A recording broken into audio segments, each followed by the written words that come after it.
talk about that. And if there's time at the end, of course, we'll ask any questions and talk about that as well. Okay, so we'll go ahead and turn on this projector. You may have to have the lights dim. Yeah, I can turn those on, or Destiny can get this one, thanks.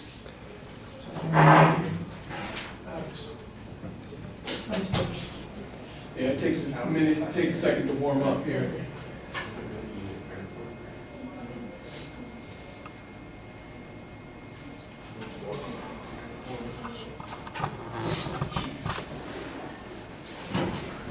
All right, here it comes.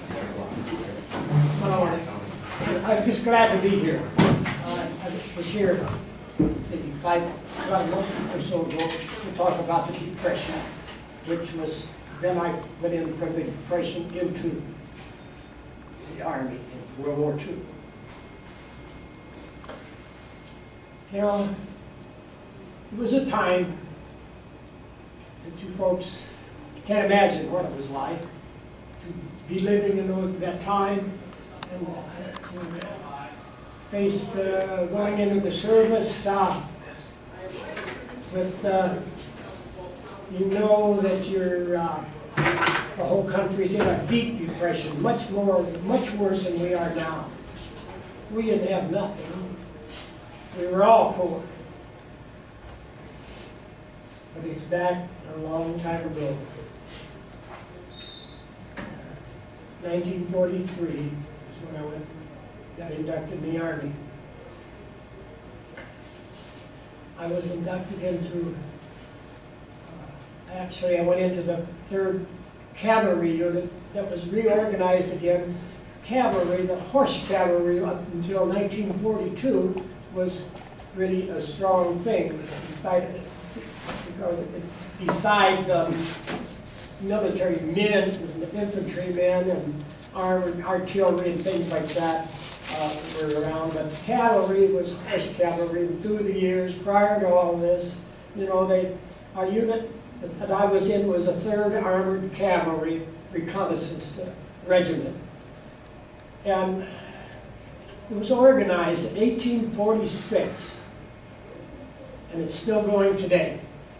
It's the oldest, one of the oldest, and is, I think, the oldest cavalry regiment still going. But in 1942, they done away with the horses and they give us tanks and jeeps and half-tracks and armored cars, and we became a, we had a little of everything except infantry personnel. We do not have that. But we had everything to go with and move. We were still moving like they did with the horses. They were always galloping. For instance, the Northwest was exploring, and like the 3rd Cavalry way back there in 1846 when it was organized. And then they fought the Mexican War and the World War I, Spanish-American War. They were involved in all these wars. And so in 1942, as I say, we all went to an armored unit, and we were, I was inducted. I lived in Marengo, Illinois, and I was inducted in Camp Grant out here in Rockford. And I was stayed there for a couple of weeks till they give us tests and this and that, and got us classified as what we're going to be put in. Well, I was in a farm boy previous, and they took all of the boys that were mechanically inclined. We were the ones that was put in the cavalry units because we all knew how to drive and all of that because of being farm boys. You learned that as a child. Let's see, this picture, this is a picture that was taken when we got out at Camp Grant. They give us the uniforms, and we had a minor physical and this and that. And we were ready now. He said, well, to get your picture taken so we can send it back home, we want to send it that so they'll know who you are. In the little town of Marengo, everybody's picture was in the buildings along the main street. And that was quite a nice deal. And I didn't know about that picture, what it even looked like, until I got home on my first furlough.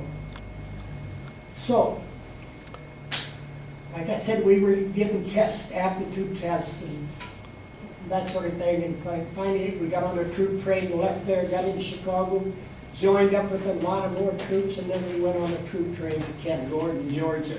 With the shades pulled down, we had no idea where we were going. I don't want to spend a lot of time about my history here, but we'll go to the next picture here. And this is the M24 light tank. This is down at Fort Knox, Kentucky, in General Patton's museum.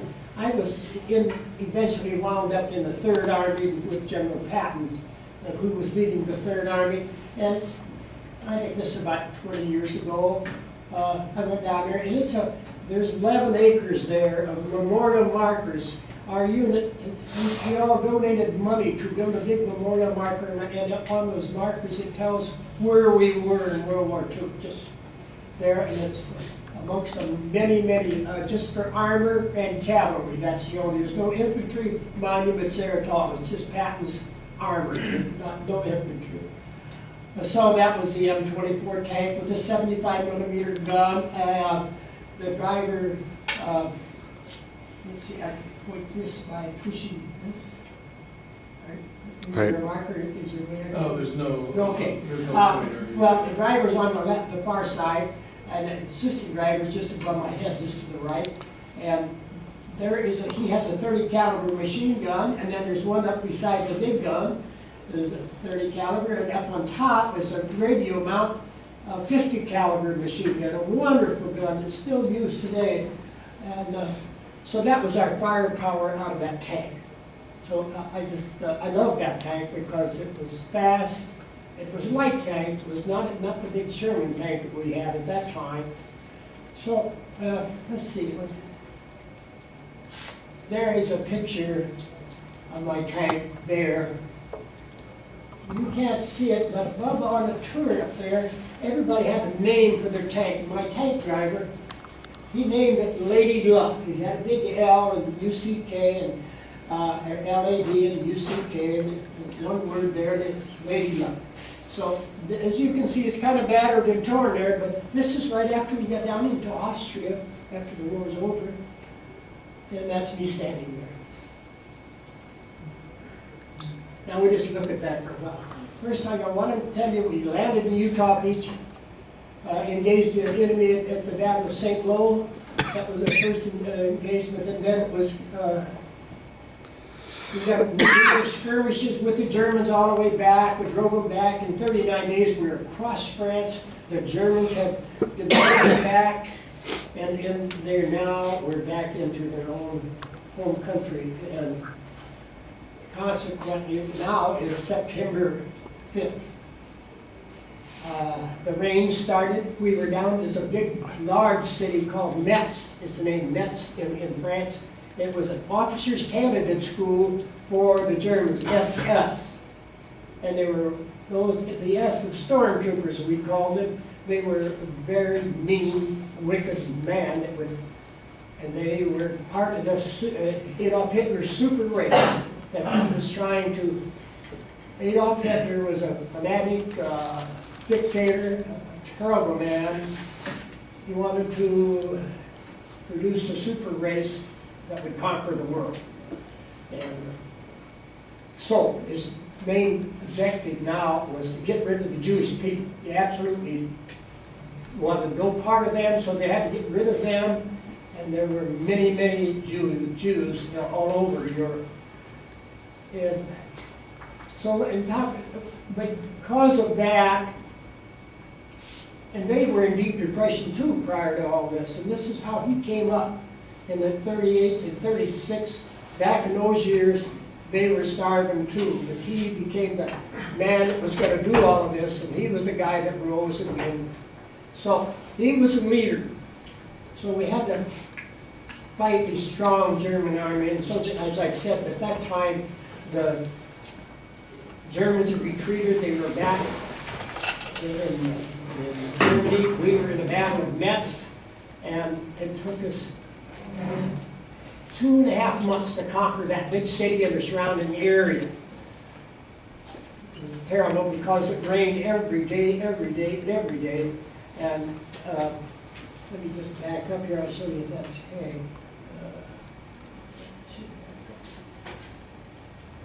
let's go back to that tank. I want to just show them the treads of the tank. One, the other ones.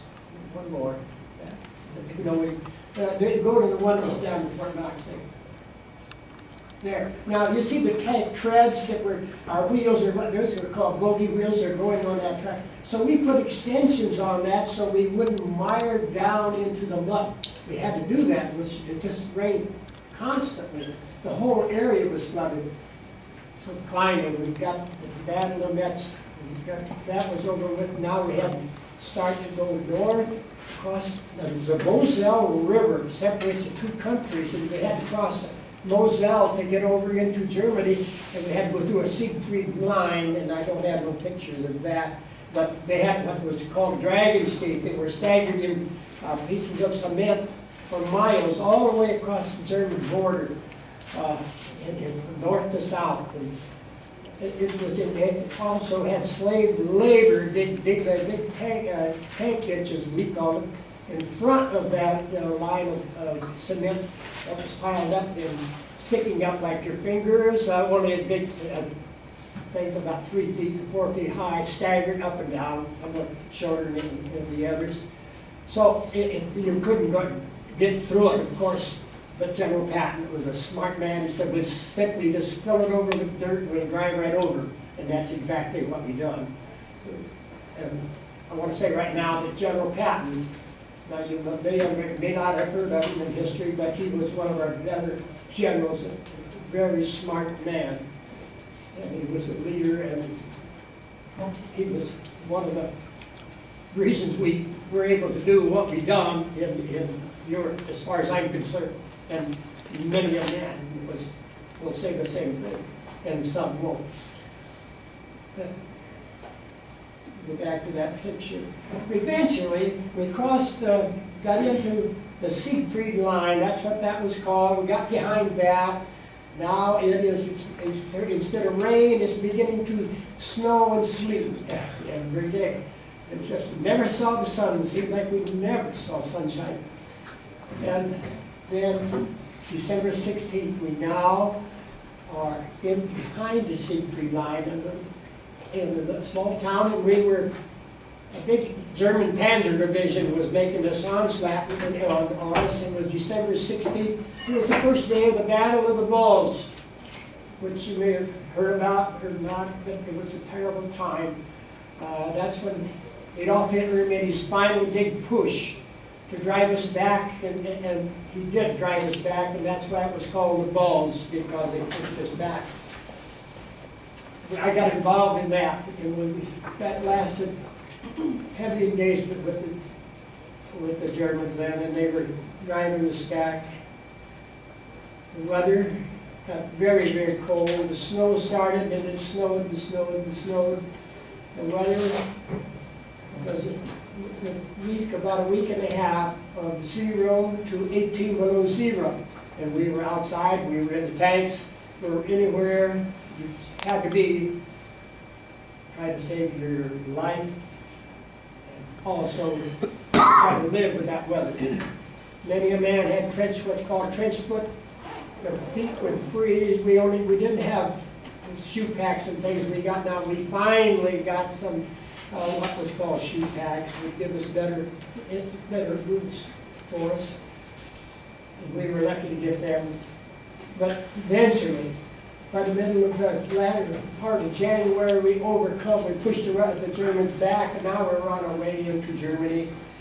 And I'm going to just move to this, but in the meantime, we crossed the Rhine River on big pontoon bridges across, because they've blown all of the main routes and bridges across. They were just blown up. So we crossed the Rhine River. Now it's kind of like when you play football, if you run through the line and get free, you go like whatever. We had a word for that. We'd run into skirmishes, we'd fight, and we were a reconnaissance unit, and so we were constantly on the move, finding out where the enemy was, trying to find out. So now we were ready to go towards Berlin, but the big three, Stalin, Churchill, and Roosevelt met and decided that Russians could take Berlin, Americans would go south and east towards the Elbe River to meet the rest of the Russian army. And that's exactly what we started doing. We went south and east, run into a lot of resistance at times, but finally got to the town of Brno, Austria. There's where Adolf Hitler was born. And this, as you can see now, I told you, we started moving pretty fast. This is a picture given to me by my captain who lived in New Jersey. I got this about 15 years ago when I went out to see him as he was passing away. He was getting very ill, and I wanted to see him. And so my wife and I went out to see him, and he had a picture for me. He said, "Bob, I have this picture." And he says, "It is, I had it and I've looked at it," and he says, "That's your tank right there." And sure enough, I've got a little arrow pointing towards the front and it says Lady Luck on that tank.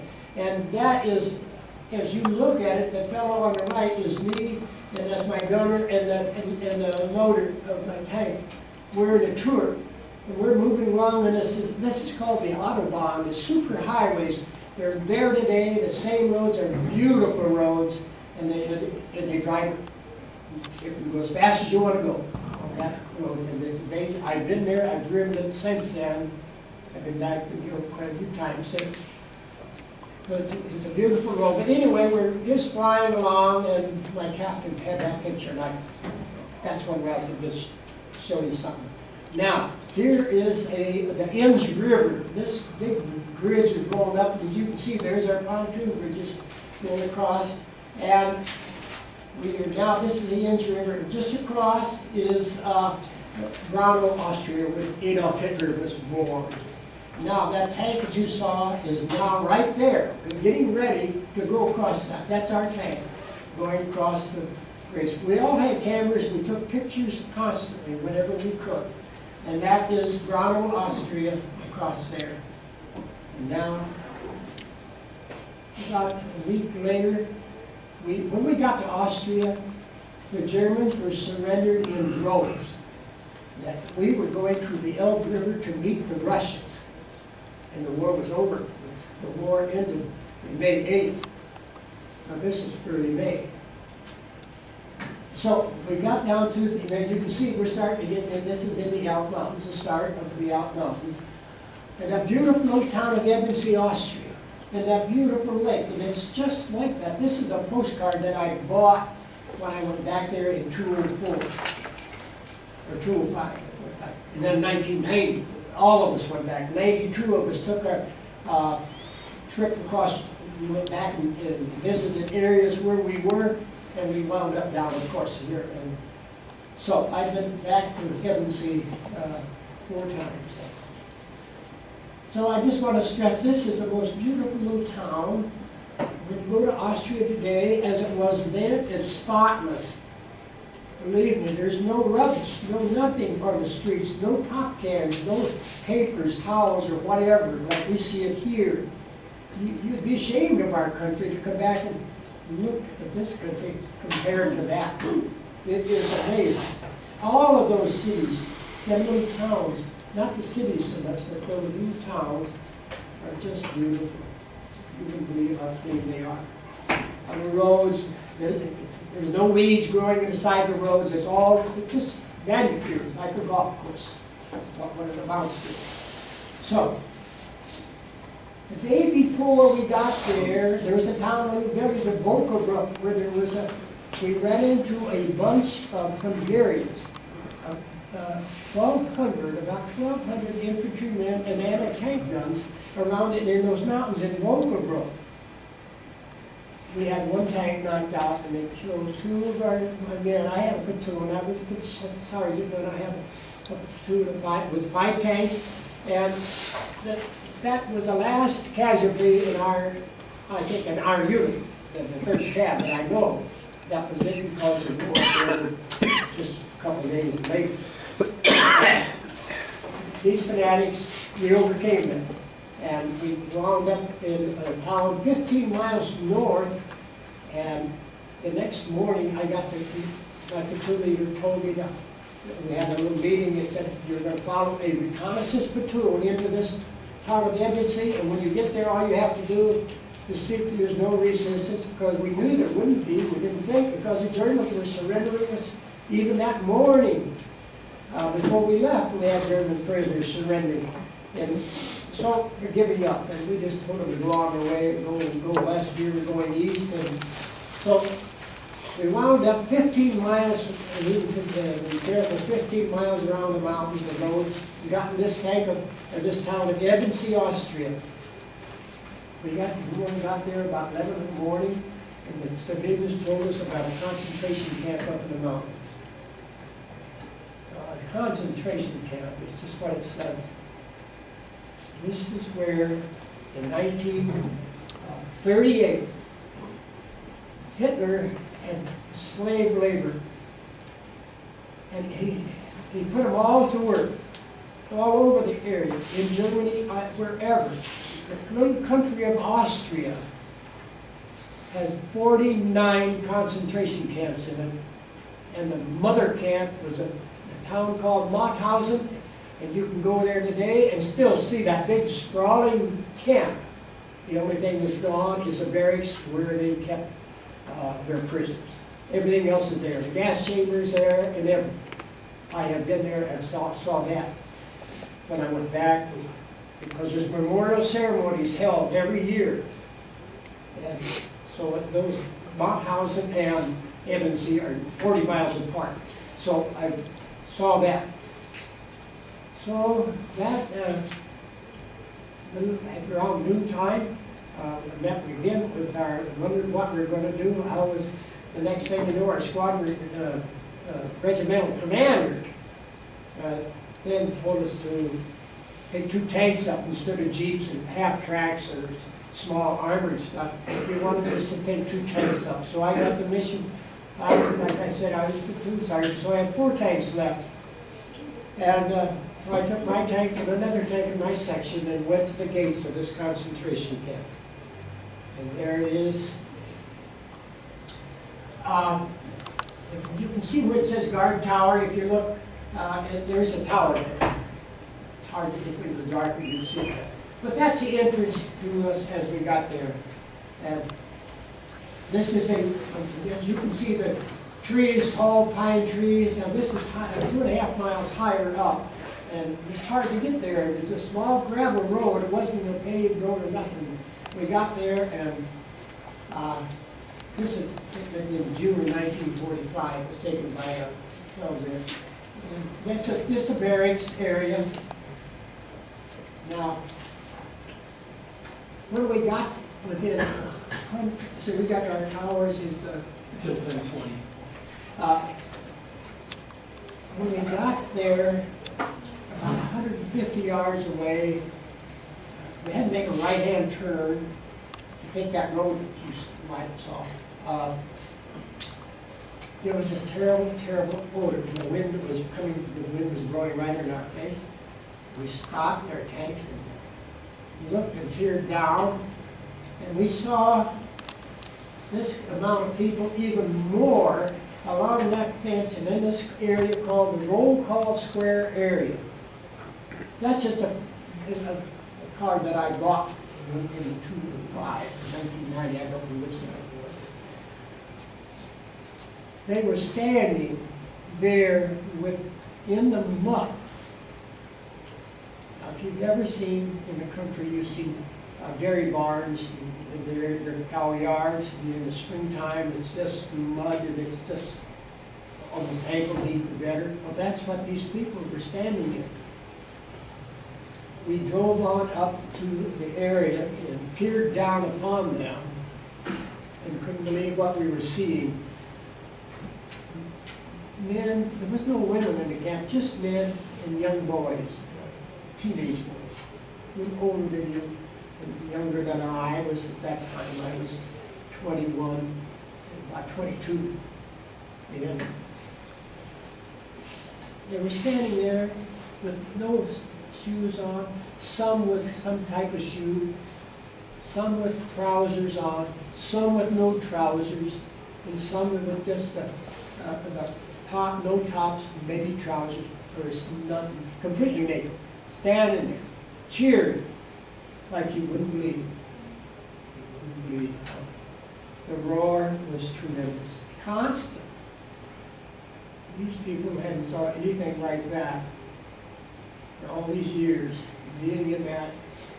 They were, must tell you now, prior to that, I want to go back and tell you what the camp was built there because they could dig tunnels in the mountains, 25 interconnecting tunnels where they were going to develop the V2 rocket von Braun. Maybe you have not heard, maybe you've not heard of him, but he was a man, and he's even worked with us on the space agency and we have now, or have had. And he wanted to build this V2 rocket there, so they did build these caves, and they started putting manufacturing equipment in there for that. And they knew they were protected because the Air Force could not bomb them, and there they were protected inside. Nothing could blow them up. However, now we have advanced so, and they now decided, like after the Battle of the Bulge, they decided they had to move that to another spot, and they were going to make parts for tanks and vehicles, make the parts for the equipment that they use for the army, the German army, instead of the rocket. The rocket was made up higher, further north in Germany. And everyone was connected, and they got these 200 to 300 feet into the mountains. I'm going to show you one here soon. That was the reason for this camp being there. And consequently, they had to have all this help. And then, as the Russians moved west, all the concentration camps, people were now being moved west also. A lot of them were brought down to Mauthausen, and Mauthausen sent them to their subcamps, Ebensee being a subcamp. Many of them, like the 48 other ones in Austria, were loaded with these prisoners from Poland and in Germany, which had 2,000 concentration camps in it. So, this is a picture about maybe a week, 4 or 5 days later. You can see how some of they look. There's some of the young teenagers. I want you to see they've been worked. Now these guys had to work and get up early in the morning with no food and just a small bite to eat, sent to these caves to work, and they'd bring out the Germans would set the dynamite charges and blow up the things, and then these people would have to carry that out, carry it and pile it in an area. So they were done that all day long. So that was it. But another few days later, after we were there, there is a bunch inside. One fellow on the, you're right, as you look at him, I know that man. He works in the Holocaust Museum in Washington, D.C. right now. His name is George Hoffus. He's come to our Army reunions, and that's how I got acquainted with that man. I've known him for a long time, and he helped me go through the Holocaust Museum in Washington, D.C. when I went there. Here is some, they have a bucket with, it looks like maybe starting a fire and they're warming something up.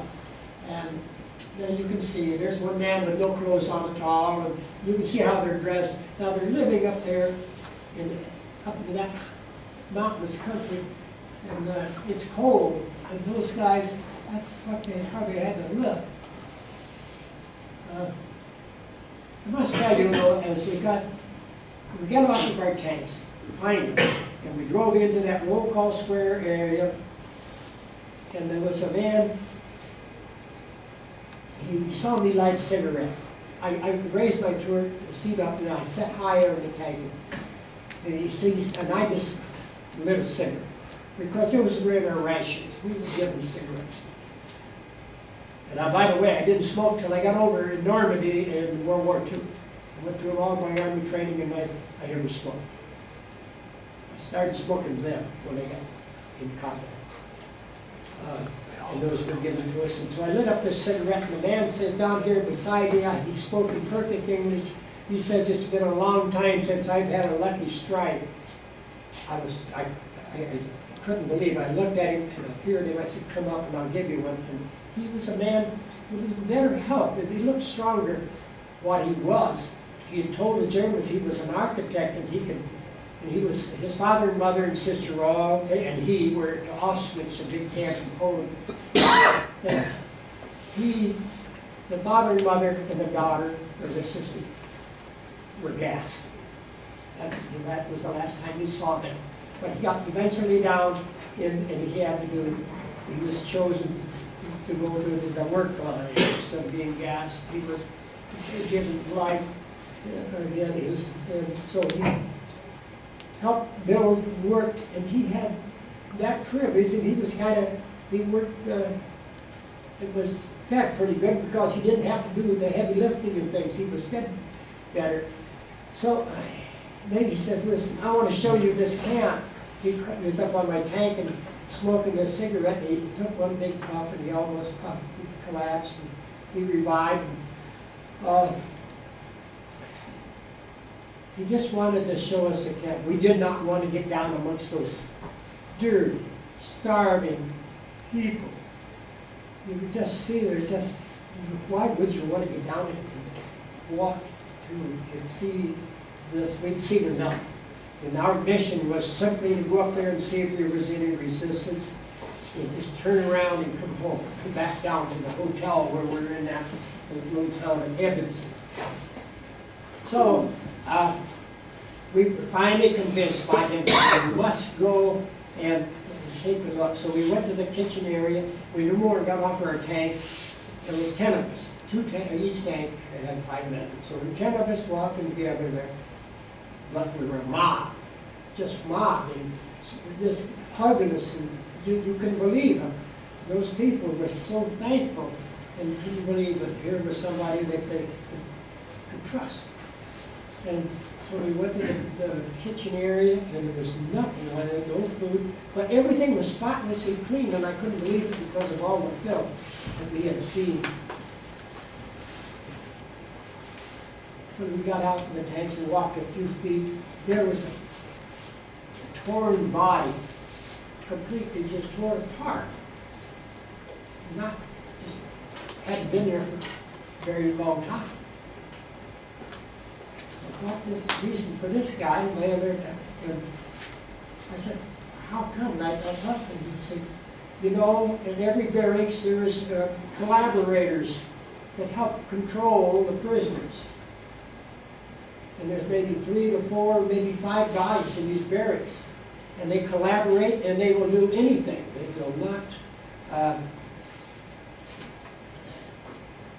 they actually take those prisoners and whip them, sick dogs on them, whatever, if you weren't exactly the way they wanted you to be. You had to agree with everything. You didn't resist nothing. So, now, the German SS had left May the 5th. We got there on a Sunday at noon. They got there, the German SS, the people that was running this, left at about 11 o'clock on a Saturday. So we were 24 hours late, or we would engage those characters, or they would, we knew that what the camp commander told all them those prisoners, that the Americans were in the city of, in the town of Edmonton, and there would soon be battle there. They wanted them all to go into the caves. They refused because the SS had gone. That morning there was no roll call where they had to get up and stand and be counted. None of that. They knew something was happening, so they refused to go to the caves because they knew if they went to the caves they would be blown up, because the entrance to the caves had all this dynamite there, and so they knew that that would be the end. And that was one way that Germany would decided, to cover the whole thing up and blow the entrances to the caves. So they refused. The Volksstrom, the civilians, they were called Volksstrom, and not just in Germany. They were, the older men and younger people were given a rifle or a bazooka in a family. So as you went through this towns and all the way down, you had to be very aware of that because they would fire those from the basement cellars and the windows, and the bazooka would go through a tank, the side of a tank. So we were scared of those all the way through. We had to be aware of those. And there were about 24 of those that were up there from the town, and they were there to kind of just to keep peace. And because the SS had left, and they were called up there to just kind of help out until the Americans got to the gate. As we drove in, there was standing there, one of them had a rifle in his, and they were standing there, fearing for their own life, because those prisoners could have easily just overwhelmed them and done the same thing as what we saw when we were walking, we saw this body torn apart. So I took the rifle out of his hands, I looked in the, let's see, maybe I can. Well, now, anyway, I hung it on the bracket, a light fixture as we go through the gates. You will see the gates here in a bit. That's a pile of bodies outside of the crematorium, and that's one of my tank members there, just before. And then we go inside, and then we went to the barracks first, saw these people lying there in the bunks, some just staring. There was no eye contact at all. And others, they would wave, just wave an arm, and you could get, there was eye contact. But there was ones that were just staring into space, they're dying, or dead with their eyes open, blind. And the stench was terrible. We got out of there, got to this place, and there we opened the door. Inside here, I must tell you first, there was between 400 and 600 bodies a day, and people dying a day in that camp, which had 18,400 there when we got there. These bodies were stacked along this wall, and that wall, and the furnace was there. There were estimated 400 to 700 bodies piled up within it. That's how far behind they were in burning these bodies. The furnace, there is a furnace. Photos taken by an American soldier, which was one of us guys. We had cameras, and like I said, we had pictures and everything. Well, you know, before we ever got to that place, after we walked to that barracks, the stench was so strong that we were sick. We walked into that, and we started vomiting. We were crying like you wouldn't believe. We were even crying when we saw them, when we peered down upon them when we were sitting in our tents. You couldn't believe what you were seeing. Now I'm telling you, this, you can't imagine it, and that's why I'm telling it, because it's so real. You've heard that there wasn't such a thing. But these pictures here will tell you and show you that it did happen. I want to tell you that it was the most cruelest thing. Can you imagine? That was just one kid. Think of all the other camps doing the same thing. And then some using gas chambers, little children being gassed, parents being gassed. I want you to know it really was a serious thing. It happened again today. It's been a lot of it, as you know, since then. A lot of terrible, terrible things have been done to our human beings. You can't imagine what man would do to his fellow man. I just want you to remember, and that's why I'm here to tell you this. I'm glad you're here so that I can. So, and wherever you go, you hear something about this, tell them that you saw, that you heard a man talk. It's really, it bothered me a lot. I had a terrible time overcoming this. The war ended 2 days later. Thank God for that, because we were tired. We had a weight just come off of our shoulders. Even though we were up there at that camp and all of that, nobody was firing at us. No more. We could use lights, headlights on their vehicles and all of that, and lights come on again all over the world. Except for Japan and the war in the Pacific. So it was a terrible, terrible time, and I just want you to remember, we really did not have a lot like we did. Our parents, our poor parents, fathers and mothers did everything they could do to win this war. The day prior to when I went in, we were saving scrap drives, and parents and families were rationed food, sugar, everything was rationed. You didn't have things like we got today. No way. So it was a terrible time. Just remember that, please. There's my tank driver over there with the helmet on. And there's some bodies that they bring up for this, and they go out with these wagons. There's some more. They're unloading there. There they are lying there. This now is outside the camp.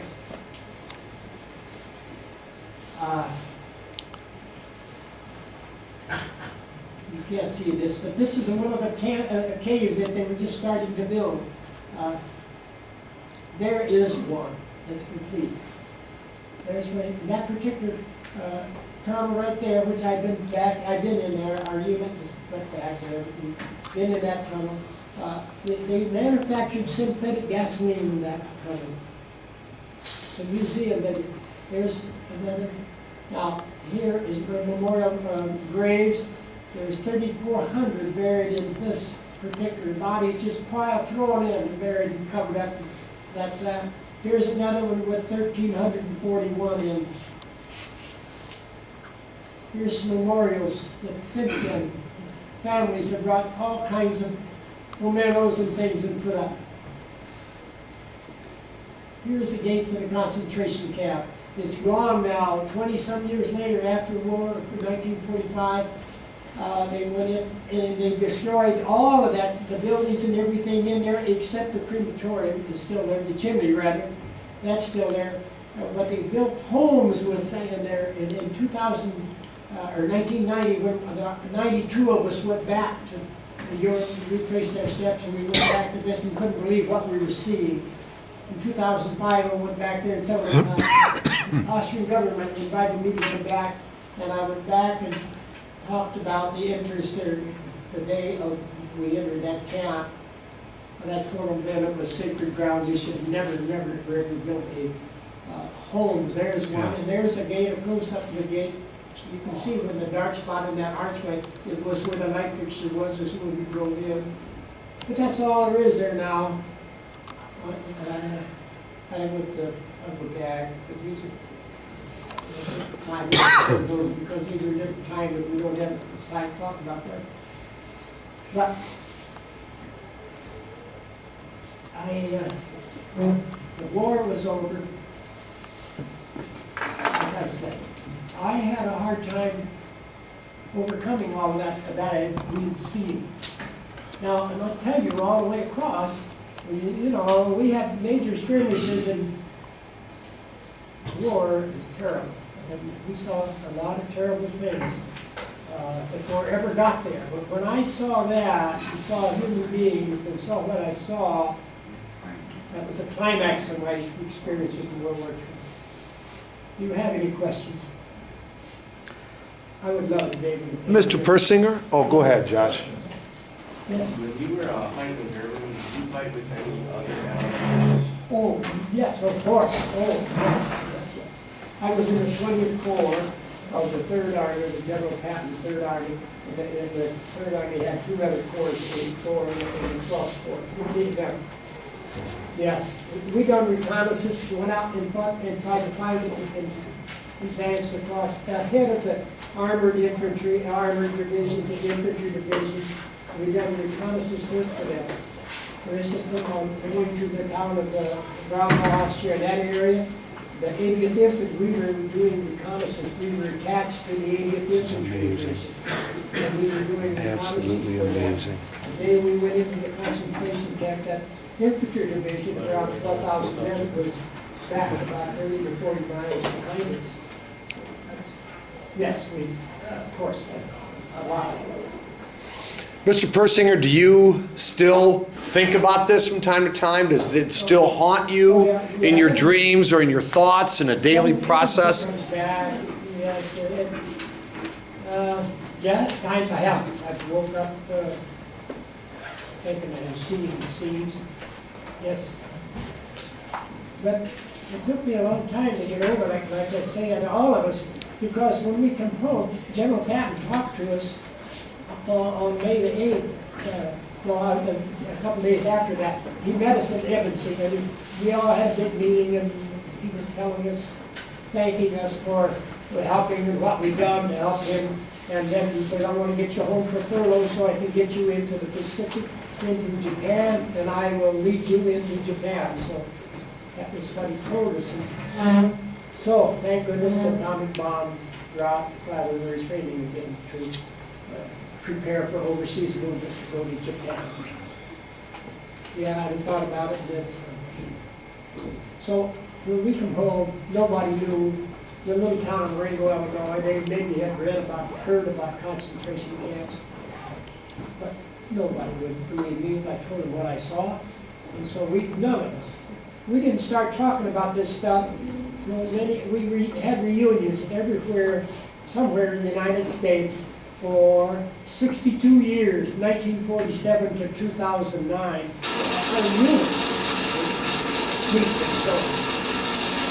Thank you, Mr. Persinger. Thank I you. just thank you all.